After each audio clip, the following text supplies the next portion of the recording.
Dear Sri K. Potanasetti, Vasavi Charitable Trust wishes you a very happy birthday.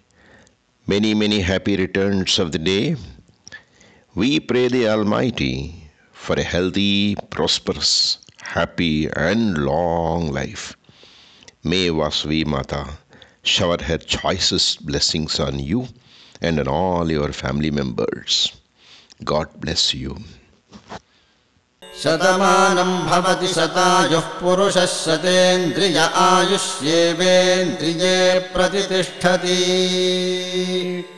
शतमानं भवति शतमानकं शतमानं भवति शतायुः शतायुर्भवति शतमानकं शतमानं भवति शतायुः शतमानमिति शतमानम् भवति शतायुः शतायुर्भवति शतायुः पुरुषः शतायुर्भवति शतायुः पुरुषः शतायुः पुरुषः शतायुः पुरुषः शतेन्द्रियः पुरुषः शतायुः पुरुषः